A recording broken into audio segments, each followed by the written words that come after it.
I hope आप सभी बहुत बढ़िया होंगे और आपके क्लास 7th के एग्जाम्स एकदम बढ़िया गए होंगे और अब आप क्लास 7 से क्लास 8 में मूव कर रहे हैं। तो आप लोगों के लिए वीडियो देखना काफ़ी ज़्यादा इम्पॉर्टेंट है। पर एक प्रॉब्लम बताऊं क्या है, आप लोग सोचते हैं कि क्लास 8 में हम थोड़ा सा वैसे ही पढ़ेंगे जैसे 6th और 7th में पढ़ते थे, ठीक है। पर वही चीज़ें यहाँ पर क्या अप्लाई हो पाएंगी? ऑब्वियसली नहीं। और एक सच बताऊं, क्लास 8 में जनरली हर बच्चा थोड़ा सीरियस हो जाता है, अपनी पढ़ाई को थोड़ा और अच्छे से करता है, क्योंकि ये नींव है बच्चा, ये फाउंडेशन है आपकी अपकमिंग हायर ग्रेड क्लासेस की, ठीक है जी। तो हेलो एवरीवन, मैं वेलकम करती हूँ आप सभी का इस अमेजिंग प्लेटफॉर्म पर जिसका नाम है Unacademy Avengers class 6 to 10th और मेरा नाम रीना है। मैं आपके लिए एक अल्टीमेट प्लान लेकर आ गई हूँ कि कैसे आप लोग क्लास 8 में मास्टर कर सकते हैं, और रोड मैप के थ्रू आप प्लीज इस वीडियो को पूरा एंड तक जरूर देखिएगा।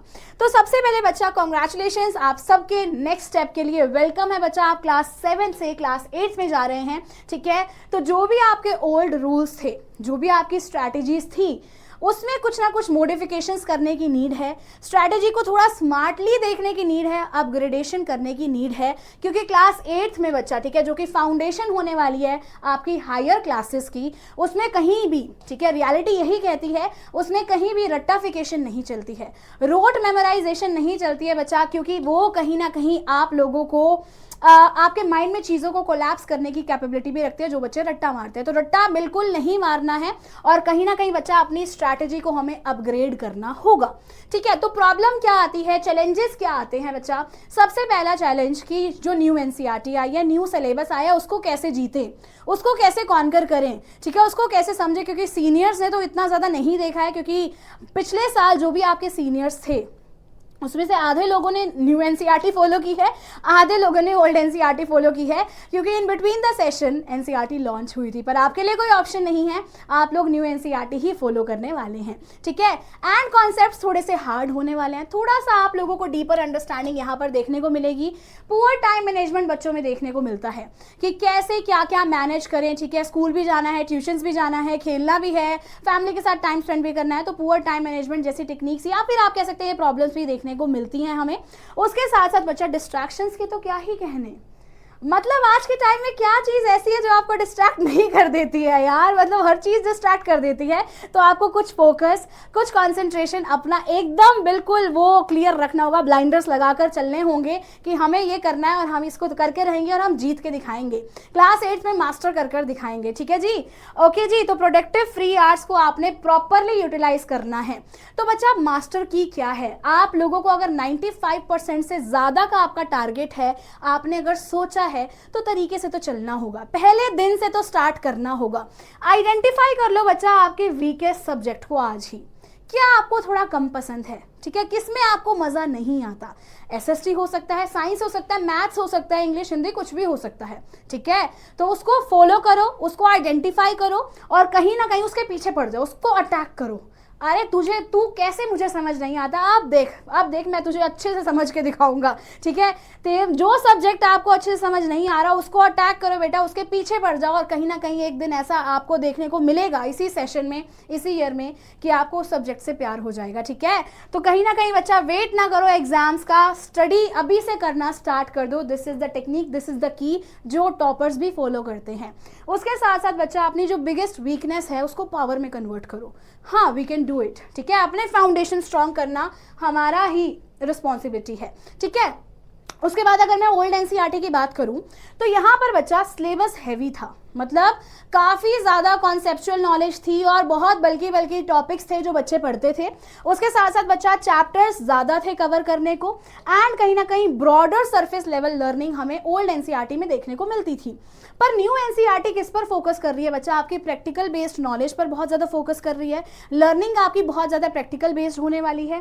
साथ साथ बच्चा शॉर्टर कॉन्सेप्ट्स आपको देखने को मिलेंगे, चैप्टर भी कम कर दिए गए हैं। उसके साथ साथ बच्चा डीप कॉन्सेप्चुअल अंडरस्टैंडिंग की रिक्वायरमेंट तो यहाँ पर रहेगी, क्योंकि अगर आप प्रैक्टिकल से कुछ चीज़ समझ रहे हैं तो आपकी अंडरस्टैंडिंग बहुत अमेजिंग होनी चाहिए उस कॉन्सेप्ट के टुवर्ड्स, और साथ साथ आपके जो भी ट्रिकी क्वेश्चंस हैं उस पर भी आपको प्रॉपर अपना लॉजिकल माइंड, ठीक है, प्रॉपर लगाकर उसे कॉम्पिटिटिव जैसे क्वेश्चंस को सॉल्व करना भी आना चाहिए। साथ साथ बच्चा अगर साइंस की बात की जाए तो ये आपका कॉन्सेप्ट बिल्डर रहेगा क्लास 8 में। तो ये सबसे बड़ा ब्लॉक जो आपको क्लास 8 साइंस का दिख रहा है ये बिल्कुल सही है, ठीक है। ये ब्लॉक आपकी बहुत बड़ी नींव है जो आपकी आगे वाली क्लासेस को टिका कर रखेगा, ठीक है। अगर इस ब्लॉक में आपने थोड़ी भी गड़बड़ की बेटा, ठीक है, तो आपकी आगे वाली क्लासेस, सोच लीजिए, आगे वाली क्लासेस के कॉन्सेप्ट समझने में प्रॉब्लम आने को देखने को मिल सकती है। तो इस ब्लॉक को इतना शानदार कर दो, क्लास 8 साइंस की नींव इतनी पक्की कर लो कि क्लास 9th 10th के कॉन्सेप्ट एकदम बढ़िया समझ आते रहे और आप चीज़ों को रिलेट करते हुए चलें, आप रट्टा नहीं लगाएं, ठीक है। यही बात यहाँ पर लिखिए बेटा कि साइंस हिस्ट्री नहीं है, साइंस समझने की चीज़ है, ठीक है। और जो फाउंडेशन है आपकी हायर क्लासेस की, अगर ये चीज़ पक्की नहीं होगी तो आगे वाले ब्लॉक्स भी कोलैप्स हो सकते हैं, समझ पा रहे हो, ठीक है जी। उसके साथ साथ बच्चा साइंस का एक्शन प्लान क्या है, अपने नोट्स बनाना स्टार्ट करो। 9th में बच्चे को अगर ये पता लगता है कि हमें अपने नोट्स बनाने स्टार्ट करने हैं तो उसको नहीं टेक्निक्स पता होती, 8 से ही स्टार्ट करना स्टार्ट कर दो, ठीक है जी। अपने खुद के नोट्स बनाओ, जो भी आप कॉन्सेप्ट्स पढ़ रहे हो, जो भी चीज़ें पढ़ रहे हो, शॉर्ट फॉर्म में शॉर्ट्स नोट में लिखना अपना स्टार्ट कर दो, माइंड मैप बनाना स्टार्ट कर दो। साथ साथ बेटा line by line reading NCERT की काफ़ी ज़्यादा इंपॉर्टेंट है, कहीं से भी कुछ भी पूछा जा सकता है, और अगर नहीं भी पूछा जाता है इन केस आपके स्कूल में, स्टिल आपको इतना तो पता होना चाहिए कि क्लास 9th और 10th में आपने हायर ग्रेड्स में जब जाना है तो आपको बुक में से चैप्टर को अच्छे से पढ़ना खुद से आना चाहिए, ठीक है। तो एनसीईआरटी को लाइन बाय लाइन रीड करना स्टार्ट करना है, डायग्राम्स को और एक्टिविटीज़ को मास्टर करना है, छोटे छोटे डब्बे जहाँ पर भी कुछ भी नॉलेज है वो सब पढ़ना है, और साथ साथ चैप्टर एंड प्रैक्टिस यानी कि जो एनसीईआरटी क्वेश्चंस हैं, ओके, उसके साथ साथ जो इनटेक्स्ट क्वेश्चंस हैं सभी को सॉल्व हमें करना है, कुछ भी चीज़ हमें स्किप नहीं करनी, मिस नहीं करनी। मैथ्स में बच्चा, बहुत सारे बच्चे मेरे ऐसे होंगे जो मुझे देख रहे हैं जिनको मैथ्स से बहुत ज़्यादा प्यार है, और बहुत सारे बच्चे ऐसे जो मैथ्स से भागते हैं, हमें मैथ्स मैम बहुत ही डराती है, पता नहीं क्यों मैथ्स समझ नहीं आता है, और मैं भी आप में से एक ही थी, ठीक है। और कहीं ना कहीं बेटा आप लोगों को जो चीज़ फॉलो करनी है, जो मैंने भी फॉलो की थी, मैं वही शेयर करने वाली हूँ कि मैथ्स अगर हमें डराता है, जिनको प्यार है उनको तो और प्यार हो जाएगा मैथ्स से, पर अगर मैथ्स हमें डराता है तो एक टेक्निक से हम चलेंगे, स्टेप बाय स्टेप सीढ़ी चढ़ेंगे बेटा। सबसे पहले हम फॉर्मूलाज देखेंगे, ठीक है, फॉर्मूलाज देखेंगे और कहीं पर लिखेंगे और अपने कहीं भी अलमीरा में जाकर पेस्ट कर देंगे।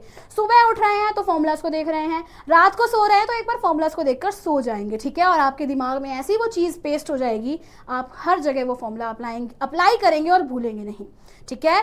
तो हमेशा बेटा आपको फॉर्मूलाज लर्न करने हैं, ईजी एनसीईआरटी एग्जाम्पल से स्टार्ट करना है, मुश्किल चीज़ पहले उठाकर अपने आप को डराना ही नहीं है, मुश्किल चीज़ से डरना नहीं है, जाएंगे हम मुश्किल चीज़ पर भी, पर पहले इजी चीज़ें तो कर लें, है ना।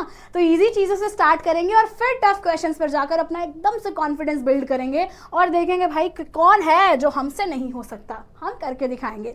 तो बच्चा इसमें सीक्रेट वेपन यही है कि अपनी फॉर्मूला नोटबुक मेंटेन करो। मैं जैसे एक शीट मेंटेन करती थी और कहीं ना कहीं लिख देती थी और अपनी अलमीरा पे पेस्ट कर देती थी, वो काम आप भी कर सकते हैं, ठीक है जी। उसके साथ साथ बेटा क्या चीज़ आती है आपकी एसएसटी। एसएसटी बेटा बहुत सारे बच्चे ऐसे हैं जिनको एसएसटी से भी प्यार होगा, और कई ऐसे जिनको डेट्स वगैरह लर्न करने में प्रॉब्लम आती है हिस्ट्री में, है ना।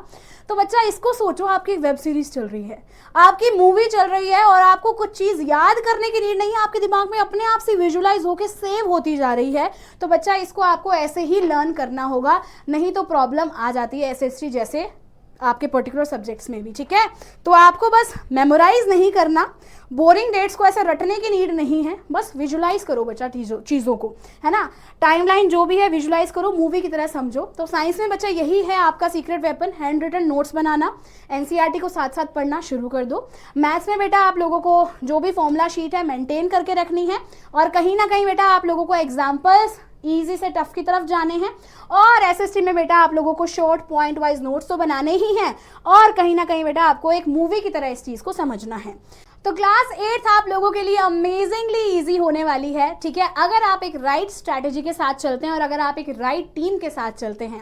तो अगर मैं राइट टीम की बात करूं बेटा, तो डेफिनेटली अनअकैडमी बहुत सालों से क्लास 8 के लिए निर्माण बैच लेकर आ रहा है। तो आप लोगों के लिए भी वो सेम बैच अवेलेबल है जिसमें हम न्यू एनसीईआरटी पर फोकस करने वाले हैं। और इस अमेजिंग टीम में कोमल मैम आपको एसएस पढ़ाती हैं, सानिया मैम आपको इंग्लिश, आयुष सर आपको मैथ्स पढ़ाते हैं और मैं आपको साइंस पढ़ाती हूँ, ठीक है जी। तो ये बैच की सारी इन्फॉर्मेशन यहाँ पर आपके लिए प्रेजेंट है बच्चा, एनरोल कर लीजिएगा क्योंकि क्लास स्टार्ट होने वाली है 16 मार्च से ही, ठीक है। ऑलराइट, तो बहुत ही अमेजिंग और नॉमिनल प्राइस पे आपको ये बैच देखने को मिलने वाला है। तो आपके जो जूनियर्स हैं, ठीक है, जो आपके छोटे भाई बहन हैं, उनके लिए भी हम अमेजिंग बैच लेकर आए हैं, दैट इज बेटा प्रगति बैच। ऑलराइट, जिसकी भी स्टार्टिंग डेट बच्चा यहाँ पर आपको 16 मार्च देखने को मिल रही है और अगेन परचम बैच क्लास 6 के लिए है, ठीक है। तो मिलते हैं बेटा आपको अमेजिंग क्लासेस और सेशंस में, यूट्यूब पे तो हम आपको मिलते ही रहेंगे। Till then take care of yourself, have a very good day, keep learning, keep smiling and keep studying, bye.